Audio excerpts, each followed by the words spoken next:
신앙 고백하겠습니다. 나는 전능하신 아버지 하나님 천지의 창조주를 믿습니다. 나는 그의 유일하신 아들 우리 주 예수 그리스도를 믿습니다. 그는 성령으로 잉태되어 동정녀 마리아에게서 나시고 본디오 빌라도에게 고난을 받아 십자가에 못 박혀 죽으시고 장사된 지 사흘 만에 죽은 자 가운데서 다시 살아나셨으며 하늘에 오르시어 전능하신 아버지 하나님 우편에 앉아 계시다가 거기로부터 살아있는 자와 죽은 자를 심판하러 오십니다. 나는 성령을 믿으며 거룩한 공교회와 성도의 교제와 죄를 용서받는 것과 몸의 부활과 영생을 믿습니다. 아멘. 하나님 말씀은 역대상 21장인데요 강사 목사님께서 나오셔서 설교하시면서 읽어주시고 봉헌하겠습니다. 1000번째 이승길 집사님 익명으로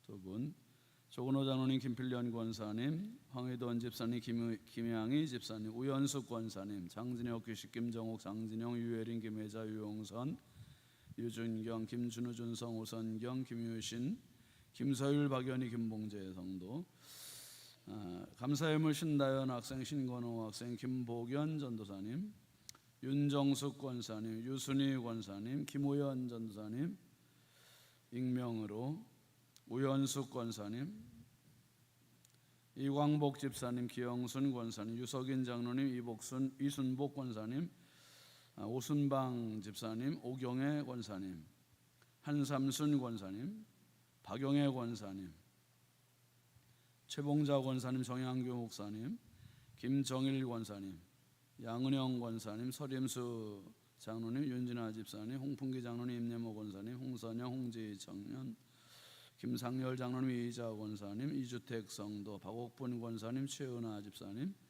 임순금 권사님, 정철수 집사님, 왕현희 권사님, 정병국 청년, 안선석 장로님, 우영재 권사님, 이승길 집사님, 홍영식 권사님, 김호세 목사님, 이의기 장로님, 호남욱 권사님, 이진호 장로님, 이현희 권사님, 오경숙 전사님, 김갑경 장로님, 최순덕 권사님, 하태규 장로님, 주경숙 권사님, 황의돈 집사님, 민경 권사님, 배은숙 전사님, 조근호 장로님, 김필련 권사님, 김정혜 집사님, 주순덕 권사님, 김윤아 집사님, 김기쁨 어린이, 한정음 집사님, 신윤진 목사, 정은석 사모 예물 드렸습니다. 오늘 하나님께서 또 은혜의 담비를 많이 주시니까 여러분 은혜 많이 사모하시고 이 새벽에 더 큰 은혜 받으시길 바랍니다. 목사님 나오셔서 말씀 전해주실 때 영적 위기에서 탈출하기라는 제목으로 말씀 전하십니다. 우리 큰 박수로 모시겠습니다.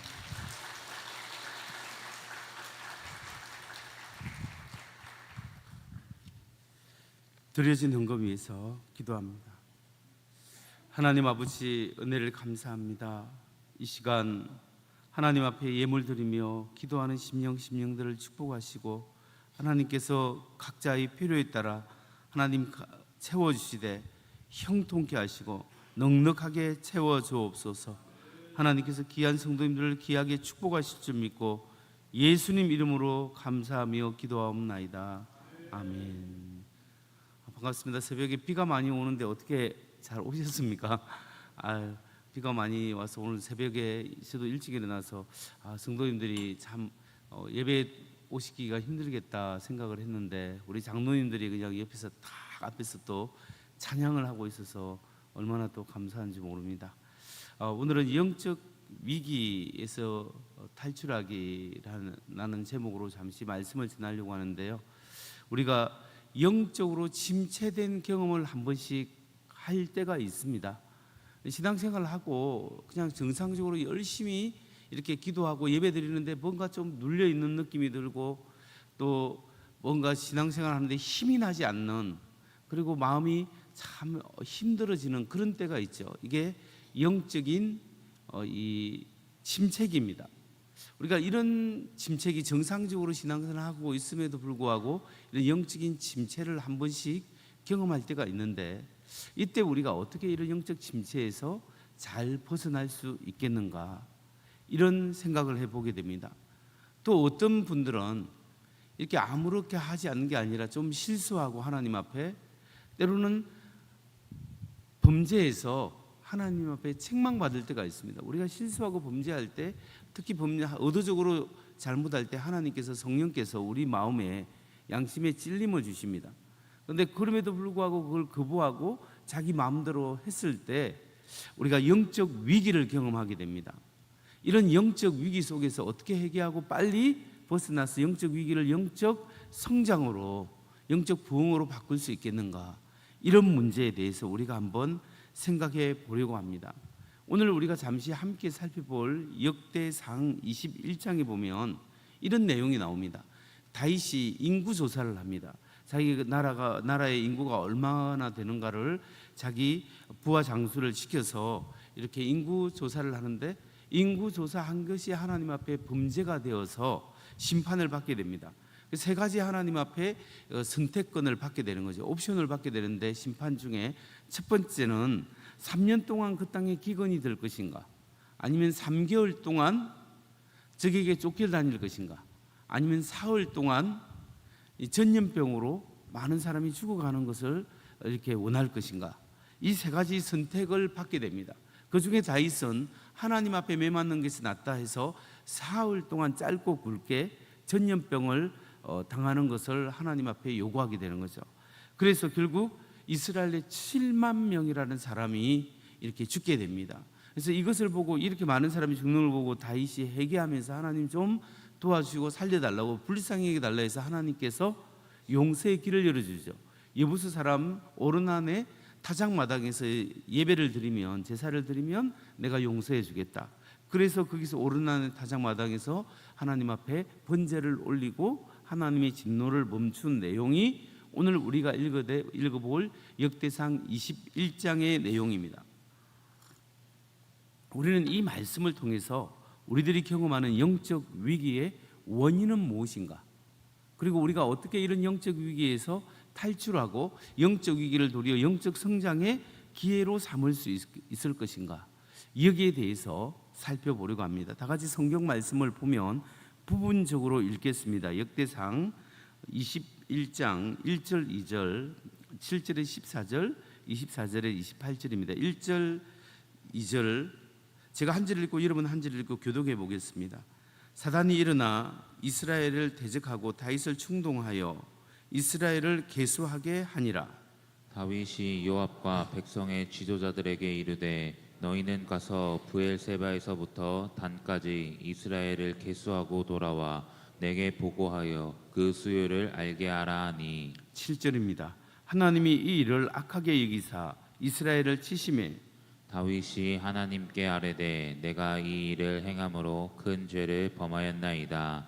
이제 간구하옵나니 종의 죄를 용서하여 주옵소서. 내가 심히 미련하게 행하였나이다 하니라. 여호와께서 다윗의 선견자 갓에게 말씀하여 이르시되 가서 다윗에게 말하여 이르기를 여호와의 말씀이 내가 내게 세 가지를 내어 놓으리니 그 중에서 하나를 내가 택하라. 내가 그것을 내게 행하리라 하셨다 하라 하신지라. 갓이 다윗에게 나와 그에게 말하되 여호와의 말씀이 너는 말씀대로 택하라. 혹 3년 기근이든지 혹 내가 석 달을 적군에게 패하여 적군의 칼에 쫓길 일이든지 혹 여호와의 칼 곧 전염병이 사흘 동안 이 땅에 유행하며 여호와의 천사가 이스라엘 온 지경을 멸할 일이든지라고 하셨나니 내가 무슨 말로 나를 보내신 이에게 대답할지를 결정하소서 하니. 다윗이 갓에게 이르되 내가 공경에 빠졌도다. 여호와께서 긍휼이 심히 크시니 내가 그의 손에 빠지고 사람의 손에 빠지지 아니하기를 원하나이다 하는지라. 이에 여호와께서 이스라엘 백성에게 전염병을 내리심에 이스라엘 백성 중에서 죽은 자가 7만 명이었더라. 24절입니다. 다윗 왕이 오르난에게 이르되 그렇지 아니하다. 내가 반드시 상당한 값으로 사리라. 내가 여호와께 드리려고 내 물건을 빼앗지 아니하겠고 값 없이는 번제를 드리지도 아니하리라 하니라. 그리하여 다윗은 그 터 값으로 금 600세겔을 달아 오르난에게 주고 다윗이 거기서 여호와를 위하여 제단을 쌓고 번제와 화목제를 드려 여호와께 아뢰었더니 여호와께서 하늘에서부터 번제단 위에 불을 내려 응답하시고 여호와께서 천사를 명령하심에 그가 칼을 칼집에 꽂았더라. 다 함께 이때 다윗이 여호와께서 여부스 사람 오르난의 타작마당에서 응답하심을 보고 거기서 제사를 드렸으니. 아멘. 오늘 우리가 읽은 이 말씀을 통해서 우리가 영적 위기에서 벗어날 수 있는 방법, 어떻게 영적 위기에서 벗어날 것인가, 이 제목으로 말씀을 전하고자 합니다. 여러분, 우리가 신앙생활하면서 간간히 영적으로 침체돼서 무기력할 때가 있습니다. 마음이 막 갈급하고 하나님의 은혜를 사모하는데 그 은혜가 느껴지지 않을 때가 있고, 때로는 우리가 그 영적 위기 가운데 부르짖어도 하나님의 응답이 없을 때가 있습니다. 답답한 이런 영적 위기 상황이 있을 수 있죠. 우리가 이런 영적 위기의 원인은 무엇일까요? 어떤 이유 때문에 우리가 주로 영적 위기에 빠지게 되겠습니까? 여러 가지 답이 있고 여러 가지 이유들이 있지만 오늘 본문이 알려주는 한 가지 이유가 뭐냐면, 우리가 하나님 앞에 범죄할 때, 하나님 앞에 불순종할 때 하나님을 그 성령을 근심하게 되고 결국 우리가 영적 위기 가운데 놓이게 된다라는 사실을 우리에게 알려주고 있습니다. 다윗 왕이 어떻게 해서 영적 위기 가운데 빠지게 되었을까요? 하나님 앞에 범죄했기 때문입니다. 그러면 다윗이 범죄했기 때문에 하루에 7만 명이 죽는 그 어려움을 경험했는데 다윗이 어떤 죄를 범했죠? 다윗이 무슨 죄를 범했는데 7만 명의 사람이 죽게 되었을까요? 오늘 본문에 보니까 다윗이 사탄의 부추김을 받고 인구 조사를 실시하게 된 겁니다. 이스라엘 전역의 인구가 전체 얼마인가를 확인하는 그런 일을 했는데, 이게 바로 인구, 오늘말로 말하면 인구 센서스죠. 인구 조사를 했습니다. 그러면 여기서 우리가 질문이 있어요. 성경을 읽으면서 질문이 나는 게 뭐냐면, 인구 조사를 했다고 해서 왜 하나님께서 7만 명의 아까운 목숨을 뺏어갔을까? 인구 조사한 것이 뭐 그렇게 큰 대단한 범죄일까요? 왜 인구 조사가 대단한 범죄인가? 그걸 21장 5절에서 알 수 있습니다. 21장 5절에 보면 요압이 백성의 수요를 다윗에게 보고하니 이스라엘 중에 칼을 뺄 만한 자가 110만 명이요 유다 중에 칼을 뺄 만한 자가 47만 명이라. 여기 보면, 이 말씀에 보면 그 힌트를 알 수 있는데, 칼을 뺄 만한 자가 이스라엘 110만 명이고 유다 중에는 47만 명이다. 옛날 고대에서 인구 조사를 하는 목적은 항상 두 가지입니다. 통치자가 인구 조사를 하는 목적은 하나는 세금의 목적입니다. 세금을 거두기 위해서 하는 인구 조사가 있고, 다른 하나는 군사를 동원할 인원이 얼마나, 군사력이 얼마나 되는가를 확인하는 거죠. 근데 오늘 여기서 보면 다윗은 자기가 유사시에 군사를 동원할 군사가 얼마나 되는가를 확인한 거죠. 여러분, 근데 왜 다윗이 자기 나라의 그 전쟁 때 군사를 동원할 수 있는 인원이 몇 명인가를 확인한 것이 뭐 그리 대단한 범죄가 되겠습니까? 여러분, 근데 이게 범죄예요. 왜 그러냐면, 성경을 우리가 쭉 읽어보면 다윗이 사무엘상부터 사무엘하 쭉 읽어보고 이렇게 보면 항상 다윗에게 이야기할 때 하나님이 하시는 말씀이 뭐냐, 성경이 하는 말이 뭐냐면, 하나님의 손이 다윗과 함께 하심에 다윗이 승리하였더라. 하나님의 손이 다윗과 함께 하심에 다윗이 승리하긴 하더라. 이런 표현이 계속 하나님의 손이 다윗과 함께 했더라, 이 이야기가 계속 반복적으로 나옵니다. 그 다윗이 어린 목동에서부터 사자와 곰의 입을 찢을 때부터 시작해가지고 이 골리앗을 무찌르고 이스라엘의 왕이 되기 전에 또 사울에게 쫓겨다니고 그 모든 일들 가운데 하나님이 함께했고, 다윗이 왕이 된 다음에도 하나님의 손이 함께했기 때문에 다윗이 승리하게 된 거예요. 그러니까 하나님이 아브라함에게 약속한 땅이 있지 않습니까? 너는 동서남북 다 다녀보라. 이 모든 땅을 너의 후손에게, 너희 후손에게 주겠다. 아브라함에게 주신 땅의 축복, 그 축복이 언제 이루어져요? 다윗 때 다 이루어지는 거예요. 다윗 왕 때 그 모든 땅을 다 하나님이 진짜 실제로 문자 그대로 이루게 약속의 성취를 주십니다. 그래서 다윗이 그 모든 성취의 비결이 뭐냐? 하나님이 처음부터 끝까지 다윗에게 축복하셔서 다윗이 그 일을 감당할 수 있었다라는 거. 그런데 이제 좀 살만하고 나라가 부궁하게 되니까 다윗이 생각이 뭐냐면 이제 나의 힘을 한번 세워보겠다. 이제는 내 맘대로 하나님의 손이 아니라 나의 손을 들어서 여호와의 깃발이 아니라 나의 깃발을 꽂고 내가 나의 능력을 한번 확인해 보겠다라는 마음이 그 이야기가 바로 오늘 본문에 깔려 있는 거예요.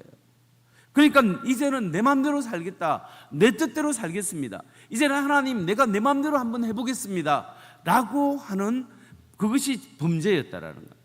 여러분, 내 맘대로 살겠습니다, 내 뜻대로 살겠습니다, 이런 하나님에 대한 선언을 한 사람이 다윗 이전에 있었지 않습니까?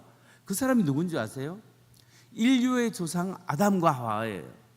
아담과 하와가 선악과를 따서 먹었다라는 것은 단순히 과일 하나 따서 먹었다는 의미가 아니죠. 우리가 잘 아는 대로 선악과를 따서 먹었다라는 것이 어떤 의미죠? 하나님의 말씀에 대한 불순종이죠. 근데 이 말씀에 대한 불순종이 의미가 있습니다. 옛날에 조선시대 때 만일에 어린아이가 아니면 한 중학생쯤 되는 아이가 할아버지 수염을 일부러 잘랐다, 주무실 때 잘라버렸다 하면 이거는 단순히 수염을 따라 자른 것이 아니라 그게 의미가 있잖아요. 할아버지 근위를 무너뜨리고 모욕 주었다라는 이런 의미가 있지 않습니까? 마찬가지로 선악과를 따서 먹었다는 것은 단순히 과일 하나 먹었다는 것이 아니라 하나님의 말씀에 대한 불순종인데 그 내용은 뭐냐면 인간이 하나님에 대한 선언입니다. 어떤 선언이냐면 이제 하나님 필요 없습니다, 내 마음대로 살겠습니다, 내가 내 뜻대로 살겠습니다. 인간이 하나님에 대한 독립선언이에요. 근데 여러분, 인간이 하나님과 함께 있을 때 가장 행복하게 만들도록 하나님이 만들어놨어요. 왜냐하면 하나님이 생명의 근원이잖아요. 그러니까 인간은 자연스럽게 하나님의 생명을 누릴 수 있게 됩니다. 하나님의 행복과 의미의 근원이에요. 하나님이 하나님과 동행할 때 인간이 가장 행복하도록 만들어놨어요. 그런데 인간이 하나님 필요 없습니다, 내 마음대로 살겠습니다 했을 때 불순종에서 하나님과 인간이 분리가 일어났어요. 이 하나님과 분리가 일어났을 때 인간은 하나님의 생명을 놓치게 된 거죠. 그 죽음에 이르게 되는 거죠. 그리고 인간이 하나님의 그 행복과 기쁨의 근원인데 그걸 놓치게 된 거죠. 그러니까 인간이 하나님 없이 내 마음대로 살다 보니까 우리가 살았으나 영적으로 죽었기 때문에 우리의 육체가 죽고 나면 영원히 하나님과 분리되는 거죠. 영원히 분리되는 것이 뭐냐면 이게 바로 지옥이에요. 지옥은 지옥불에 넣었다 뺐다 이 개념이 아니라 지옥의 가장 고통은 뭐냐면 하나님과의 분리인데 하나님과 하나님의 혜택과 사랑과 은혜와 은총이 전혀 없는 자기 마음대로 자기가 중심되어 살아가는 그곳이 바로 지옥이에요. 그렇게 살고자 하는 사람을 그냥 내버려 두는 것이 하나님의 유기요, 하나님의 심판이요, 지옥입니다. 바로 내 마음대로 내 뜻대로 살겠습니다 라고 선언하는 것이 이런 영적인 죽음의 결과를 가져왔다라는 거죠. 마찬가지로 다윗이 하나님의 손에 의해서 길러졌고 하나님의 은혜 가운데 왔는데 이제는 자기 마음대로 자기 뜻대로 살겠다라는 거예요. 그것이 바로 7만 명의 사람의 목숨과 바꿀 수 있는 범죄가 뭐냐? 우리가 하나님 필요 없습니다, 이제 이것은 내 마음대로 내 뜻대로 살겠습니다 라고 생각하는 그것이 하나님 앞에 범죄라는 거예요. 여러분, 우리가 예수 믿는다는 것은 하나님 필요 없습니다, 하나님 내 마음대로 살겠습니다 라고 자기가 중심되어 살아가는 삶이에요. 아담 이후에 모든 사람들이 왜 죄인이냐? 여러분, 왜 인간이 죄인이겠습니까? 왜 교회만 오면 죄인이다 라고 이야기할까요? 죄의 본질은, 죄의 현상은, 여러분, 우리가 살인하고 거짓말하고 도둑질하고 사기치고 다른 사람을 속이고 전쟁 일으키고 뭐 이렇게 하는 것은 죄의 본질이 아니라 죄의 현상들이에요. sins라고 합니다, 복수들. 근데 what is sin? 죄가 뭐냐라고 할 때 죄는 하나님 자리에 우리 자신을 두는 거예요. 하나님이 우리의 삶의 주인 되어야 되는데 우리가 우리 삶의 주인 되는 것이 성경이 말하는 죄예요. 아담 이후에 모든 사람은 자기 마음대로 자기 중심대로 자기가 왕이 되어 살아가는 거예요. 그래서 내 마음대로 내 뜻대로 살았는데 예수 믿는다는 것은 뭐냐면 주님 뜻대로 살기로 했네. 주님 뜻대로 살기로 했네. 뒤돌아서지 않겠네. 주님이 왕이시고 하나님이 나의 삶의 주인입니다. 이제 하나님의 뜻 가운데 주님과 교제하며 내 중심이 아니라 하나님 중심으로 살겠습니다 라고 고백하는 것이 예수 믿는 거예요. 그러니까 우리가 이렇게 예수 믿는 삶 속에 언뜻 다윗과 같이, 때는 아담과 같이 교만한 마음이 자꾸 들어서 이제 하나님이 이것은 내 마음대로 알겠습니다, 하나님 저것은 내 뜻대로 하겠습니다, 내 하나님 사랑하고 믿습니다. 그러나 하나님 왕권은 인정하지 않고 우리 마음의 왕자를 하나님이 돼야 되는데 내 자신을 올려놓고 하나님, 주님은 손님이고 내가 주인 되어서 내 마음대로 내 뜻대로 하겠습니다 라는 교만한 마음이 점점 들어요. 그런데 우리가 신앙생활을 오래 하면 할수록 문제가 뭐냐면 이 교만한 마음이 굳어져 가는 거예요. 딱딱해져 가는 거예요. 그러면 말씀이 우리 마음속에 스며들어야 되는데 말씀이 튕겨나기 시작합니다. 말씀이 튕겨나게 되고 마음이 교만해지고 굳어지면 여기에 성령의 역사가 없다는 거예요. 여러분, 바리새인과 서기관들의 문제가 뭔지 아십니까? 성경을 쭉 복음서를 읽어보세요. 그들은 박 목사가 제가 와서 말을 해도 믿는 사람이 있고 안 믿는 사람이 있겠지만 예수님이 직접 오셔서 말씀을 했는데도 불구하고 안 믿는 거예요. 바리새인과 서기관들이. 왜 안 믿었겠습니까? 그들의 마음이 굳어 있기 때문입니다. 성경은 계속해서 마음을 부드럽게 하라고 말씀해요. 성령이 오셔서 하는 내가 너에게 새 마음을 주고 새 은혜를 주겠다. 너희 마음을 굳은 마음을 제거하고 부드러운 마음을 줄 것이요 라고 말씀했습니다. 그러니까 우리 마음이 예수 믿을 때 계속 굳어져 가면 이것이 굉장히 큰 위기라는 것입니다. 그래서 저는 목회하면서 늘 기억하는 게 있습니다. 그게 뭐냐면 제가 고1 때 고2 때 학생회 회장을 했습니다. 교회에서 학생부 우리가 한 40명 모였는데 우리가 열심히 전도해서 70명이 쫙 되었습니다. 한 줄 있다가 두 줄이 다 이렇게 교회에 예배당에 학생들로 부흥했습니다. 하나님이 그런 부흥을 주시고 은혜를 주시는데 제가 그때도 말을 잘 못한 학생이라 항상 사회 보기 전에 30분 정도 저 기도실에 들어가서 막 사회를 위해서 막 기도를 했어요. 제가 학생이었지만 새벽 예배 나간다고 방학 때는 교회 한겨울에도 그 집사님 아들하고 저하고 저 교회 구석방에서 이불을 펴고 그 추운 바닥에 둘이서 같이 자면서 새벽 예배를 드리고, 자 학교 고등학교 7시 갔다가 11시에 자율학습하고 마치면 11시에 40분을 자전거를 타고 교회로 와서 교회에서 꼭 기도하고 제가 갔습니다. 그러면서 제가 지금까지 생각하는 게 뭐냐면 그때 고 1, 2, 3학년 때 하나님 앞에 제가 무릎 꿇어서 기도했던 그 학생의 마음, 그 마음으로 늘 목회할 때도 제가 마음이 교만해지고 굳어지는 것을 하나님 제 마음을 부드럽게 하시고, 제가 학생회 때 하나님 앞에 기도하고 하나님 앞에 나와서 신앙생활로 응답받던 그 아이의 모습으로 내가 돌아갑니다.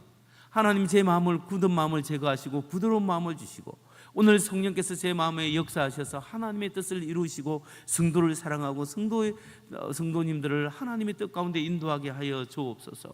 늘 그렇게 아이의 학생의 신분으로 제 마음 상태를 돌이킬 때가 참 많습니다. 왜냐하면 그렇지 않으면 이제 결정을 해야 되고 어떤 때는 막 이러다 마음이 굳어져요. 그냥 이걸 좀 했으면 좋겠는데 너무 안 하고 막 이럴 때는 마음이 막 상할 때가 있는데, 그때 돌아가서 하나님 앞에 내가 누구냐, 하나님의 손이 나와 함께 있기 때문에 내가 여기까지 왔지 않느냐, 그 도우신 하나님을 생각하면서 제 마음을 부드럽게 할 때가 많습니다. 여러분, 하나님 앞에 굳은 마음을 제거하시고 신앙생활에서 영적으로 벗어날 수 있는 가장 큰, 영적으로 성장할 수 있는 가장 큰 도구가 뭐냐면 하나님 앞에 말랑말랑한 심령이에요. 부드러운 심령으로 실수해도 주님 앞에 돌아오고 어떤 때도 마음이 굳어지지 않고 하나님 앞에, 사람 앞에 겸손할 때 하나님이 그 사람을 사용하시고 그 사람을 통해서 역사하신다는 것을 믿으시기 바랍니다. 오늘 영적 우리 성령님을 근심하게 하면 범죄할 때 영적 위기가 다가온다라는 사실을 본문을 통해서 알 수 있습니다.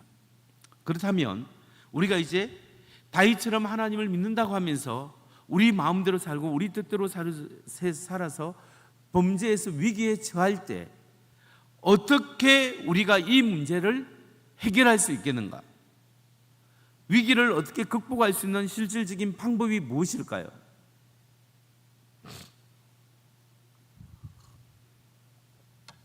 영적 위기에서 제일 빨리 극복할 수 있는 길은 값없이 주시는 예수 그리스도의 십자가의 보혈 앞에 나아가는 겁니다. 예수님의 십자가의 보혈 앞에 우리가 나아가서 예수님의 피공로를 의지해서 주님 앞에 나의 모습을 내려놓고 주여 나를 불쌍히 여기시고 하나님의 은혜를 베풀어 주옵소서 라고 간구할 때 예수 그리스도의 십자가의 보혈의 은혜를 의지할 때 우리 마음이 회복될 수 있습니다. 여러분, 감사한 것은 하나님이 먼저 회복의 길을 열어주신다는 거예요. 내가 먼저 하나님 앞에 회복의 길을 열는 거 아니라 하나님이 회복의 길을 열어주세요. 여러분, 오늘 본문 중에 범죄한 다윗에게 용서와 회복의 길을 열어주시는 하나님의 은혜를 보는데 누가 열어주느냐? 21장 18절을 보세요. 21장 18절 같이 한번 읽어볼까요? 시작. 여호와의 천사가 갓에게 명령하여 다윗에게 이르시기를 다윗은 올라가서 여부스 사람 오르난의 타작마당에서 여호와를 위하여 제단을 쌓으라 하신지라. 여기 보면 하나님이 여호와의 천사가 갓에게 명령해서 다윗에게 오르난의 타작마당에 가서 하나님 앞에 제사를 쌓으라. 그러면 내가 진노를 멈춰주겠다. 하나님의 해결 방법을 다윗이 아니라 하나님이 먼저 해결해 주세요. 7만 명이 죽는 걸 보고. 여러분, 하나님이 먼저 용서의 길을 열어준다는 것은 너무나 대단한 은혜예요. 하나님이 다윗에게 길을 열어주셨는데 다윗이 그 말씀에 따라 오르난의 타작마당에 타작 추수하는 그 마당에 올라가서 그 땅을 금 600세겔을 주고 삽니다. 돈을 많이 들여서 그걸 공짜가 아니라 하나님 앞에 올려드리는 것은 돈 주고 이렇게 사야 되는 데서, 그래서 번제와 화목 제물을 하나님 앞에 올리니까 그 하나님의 진노가 멈추게 되는 거죠. 오늘날 우리의 모습도 마찬가지입니다. 우리가 범죄하고 하나님을 떠나 있으나 그 길을 먼저 여시는 분은 하나님이세요.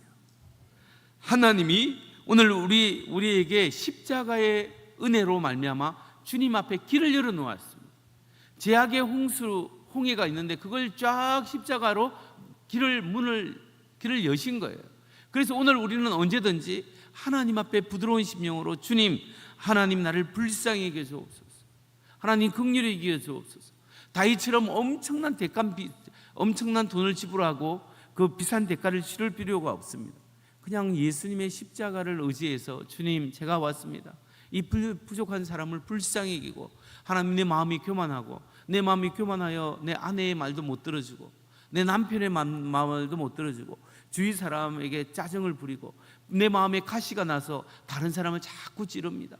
주여 저를 불쌍히 여기시고 예수 그리스도의 보혈의 피로 이 마음에 있는 가시를 제거하시고 굳은 마음을 제거하고 나에게 부드러운 마음을 주세요. 예수 그리스도의 보혈의 피가 뭐예요? 피는 생명이잖아요. 하나님의 생명으로 우리의 생명을 살리신 거예요. 하나님의 생명은 우리 한 사람 한 사람의 이 정도의 가치가 아니에요.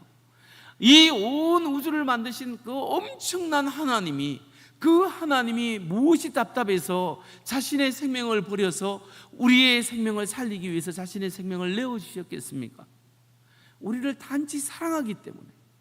그래서 하나님이 보혈의 피로 우리의 죄를 용서해 주셨는데 이 보혈의 피가 값지지 않은 거예요. 하나님의 생명으로 나의 생명을 살려주셨구나. 주님, 내가 주님을 의지하고 보혈의 공로 의지하여 주님 앞에 나아갑니다. 성령님, 오늘 내 마음을 부드럽게 하시고 하나님 앞에 순종하는 마음을 주셔서 은혜로 살아가게 하여 주옵소서. 이렇게 할 때 하나님의 은혜가 여러분 속에 넘쳐나기를 주의 이름으로 축원합니다.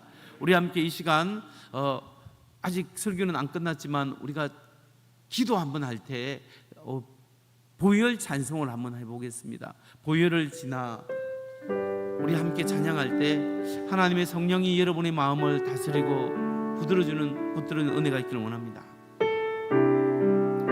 보혈을 지나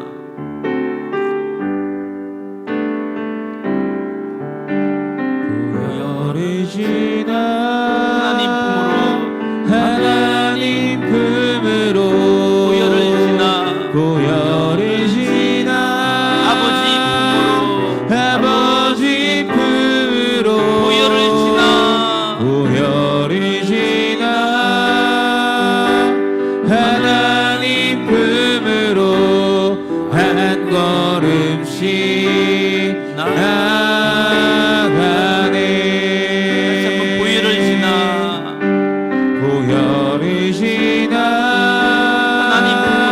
하나님 품으로 보여르시나 아버지 품으로 보여르시나 하나님 품으로 한 걸음씩 나가네. 존귀한 주 보혈이 존귀한 주 보혈이 내 영을 새롭게 하시네. 존귀한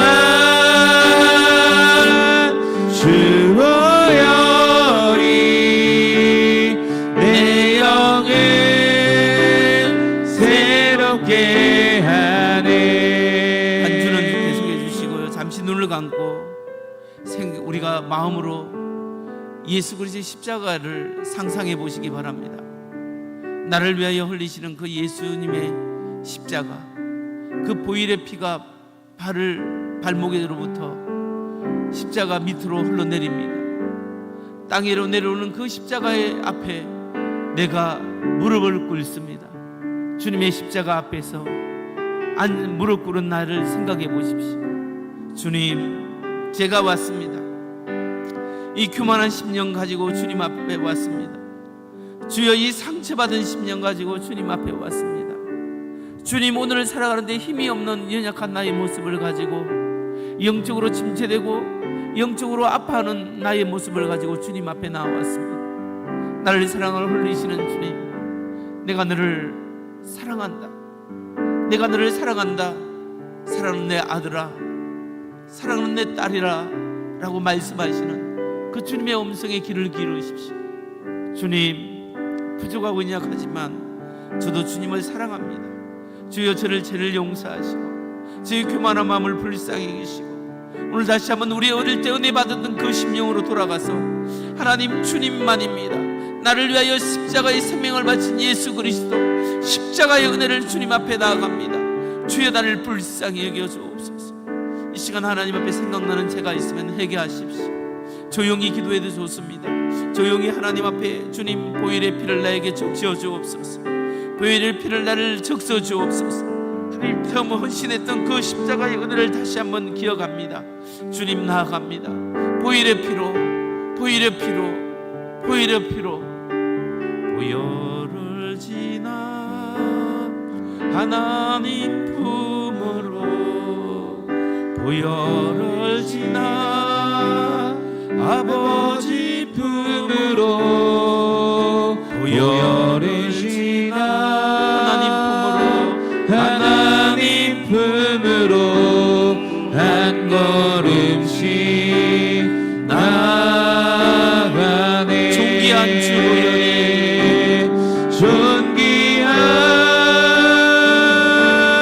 주 보혈이 하나님 아버지, 저를 불쌍히 계시고 성령으로 새롭게 하시고 예수 그리스도의 보혈에 깨끗하게 하시고 새 힘을 주옵소서. 새 은혜를 주옵소서. 성령의 은혜를 더하여 주옵소서. 주여, 회복시켜 주옵소서.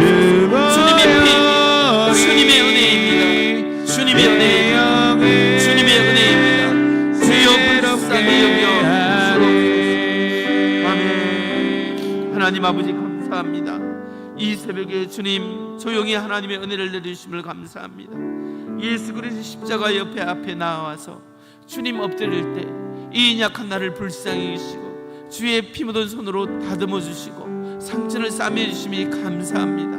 우리가 다시 한번 주님 처음 받은 그 은혜, 첫사랑으로 나아가고 하나님 만져주시는 그 은혜로 인하여 이 몸된 교회를 섬기고 하나님 나를 위하여 나아갈 때 하나님 아버지 우리를 통하여 일하시고 나를 통하여 주님 사용하시고 하나님 놀랍게 역사하여 주옵시고 우리 남편, 우리 아내, 우리 자녀들, 우리 가정, 우리 사랑하는 성도님들 우리 교회 위에 보혈의 피를 부어 주옵소서. 회복시켜 주옵소서.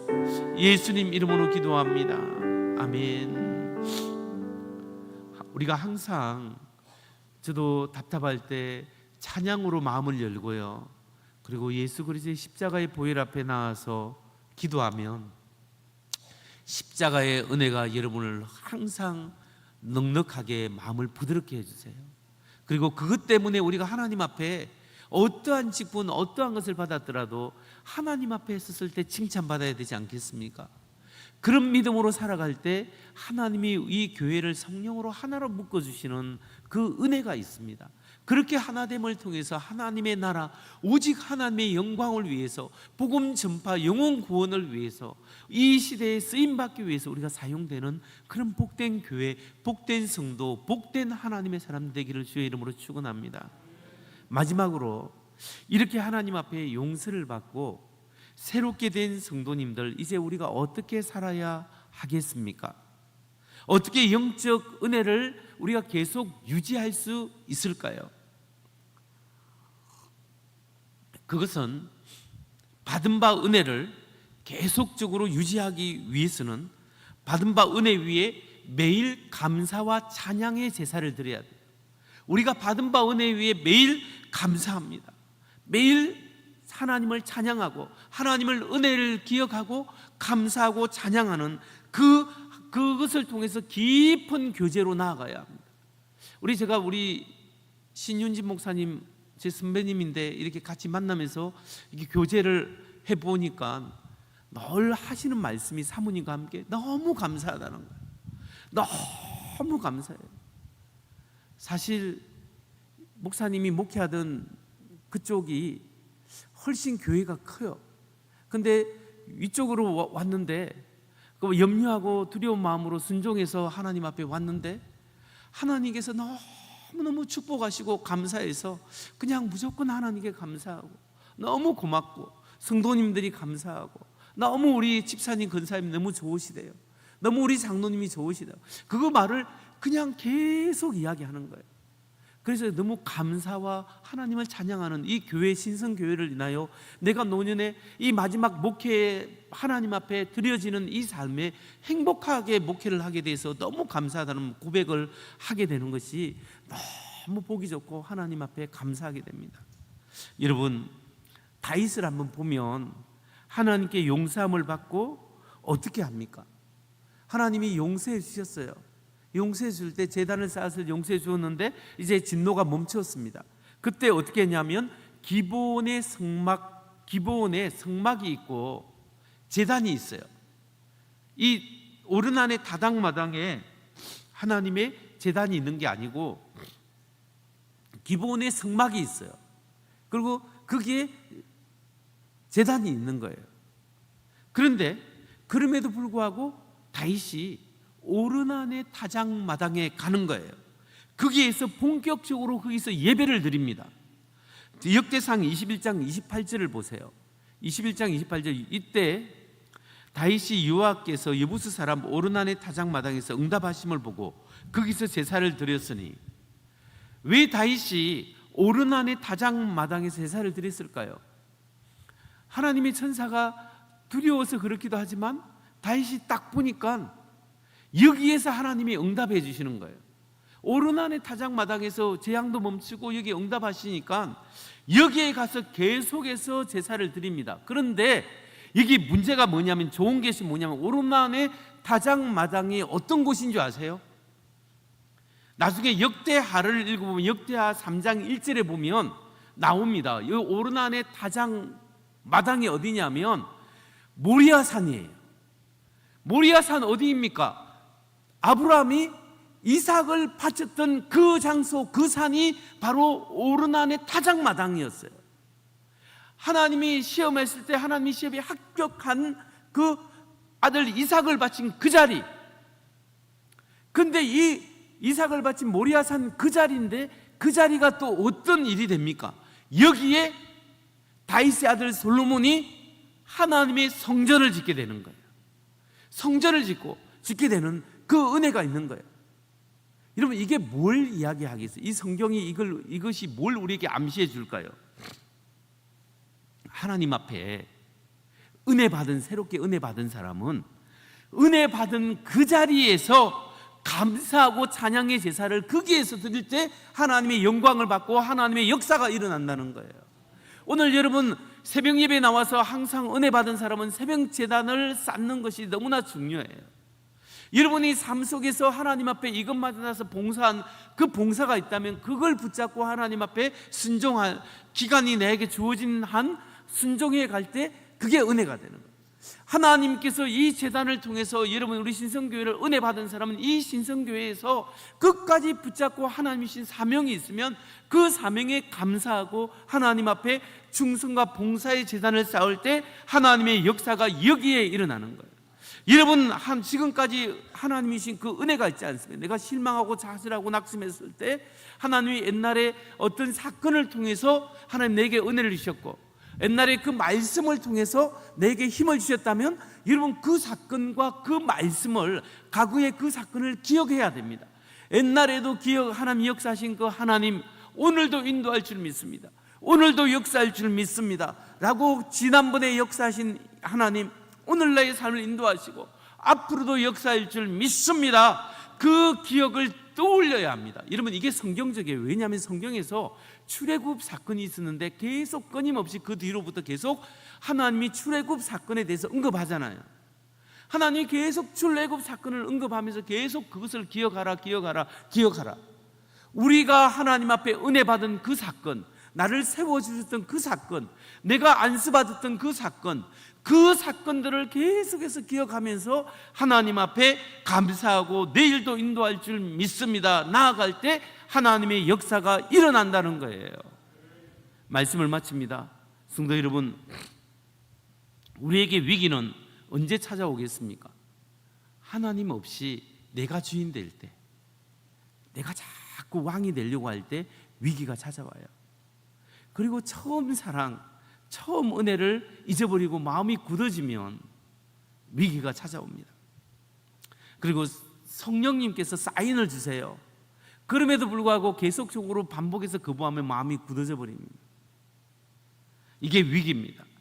근데 좋은 소식은 뭐라고요? 우리에게 예수 그리스도의 보혈의 피의 은혜가 있어요.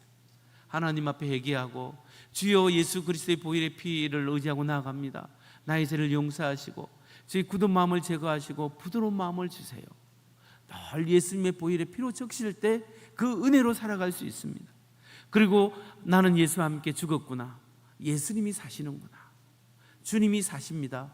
주님이 나의 삶의 왕이십니다. 이 고백이 있고 성령님의 인도하심을 갈망하면서 성령님 지난번에도 은혜 주셨는데 오늘 새롭게 은혜 주시고 이 새로운 은혜로 오늘 승리하게 하시고 나를 통하여 주님이 나타나게 하시고 주의 영광이 드러나게 하여 주옵소서. 우리 자녀들이 그렇게 살아가게 하옵소서. 늘 그 기도 속에 살아가는 부모님 그 영성이 자녀들에게 이어지는 거예요. 그리고 우리가 어떻게 영적 침체에서 벗어나 건강한 신앙생활을 할 수 있겠습니까? 또 하나는 받은 바 과거의 은혜를 생각하고 그 은혜에 매일 감사하고 찬양의 제사, 감사의 제사를 올려드리는 그런 하나님의 사람들, 그런 하나님의 사람들 될 때 하나님이 우리를 새롭게 하시고 새 힘을 주실 줄 믿습니다. 오늘 이 눈에 아무 증거 아니 배워도 믿음만 가지고 늘 걷겠습니다 라는 각오로 오늘 우리가 찬송가 545장 찬양하시고 한번 부르짖고 우리가 자유롭게 기도하고 돌아가시겠습니다. 545장 빠르게 찬양합니다. 이 눈에 아무 정권이 되어도 믿음만을 가지고서 늘 걸으며 이 귀에 아무 소리 아니 들려도 하나님의 약속 위에 서리라. 걸어가세 믿음 위에 서서 나가세 의심 버리고 걸어가세 믿음 위에 서서 눈과 귀에 아무 증거 없어 어떠하든지 이미 얻은 증거대로 늘 믿으며 이 맘에 의심 없이 살아갈 때에 우리 소원 주 안에서 이루리. 아멘. 걸어가세 믿음 위에 서서 나가세 의심 버리고 걸어가세 믿음 위에 서서 눈과 귀에 아무 증거 없어도 주님의 거룩함을 두고 맹세한 주 하나님 아버지는 참 미쁘다. 그 귀한 모든 약속 믿는 자에게 아멘. 능치 못할 무슨 일이 있을까. 아멘. 걸어가세 믿음 위에 서서 나가세 의심 버리고 걸어가세 믿음 위에 서서 눈과 귀에 아무 증거 없어 걸어가세 믿음 위에 서서 나가세 의심 버리고 걸어가세 믿음 위에 서서 눈과 귀에 아무 증거 없어도. 시간 믿음으로 승리하게 하여 주옵소서. 주님 보혈의 피로 영적으로 새롭게 하여 주옵소서. 주여 세 번 부르고 기도합니다. 주여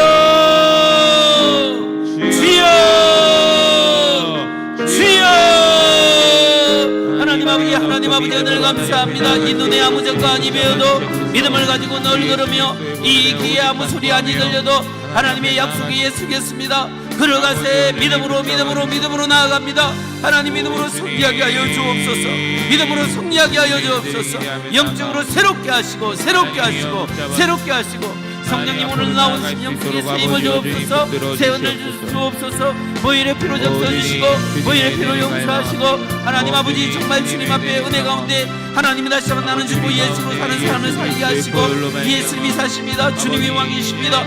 성령님이 역사하시고 매일 성령의 새로운 은혜를 경험하게 하여 주옵소서. 옛날에도 인도하신 하나님 그 은혜를 생각합니다.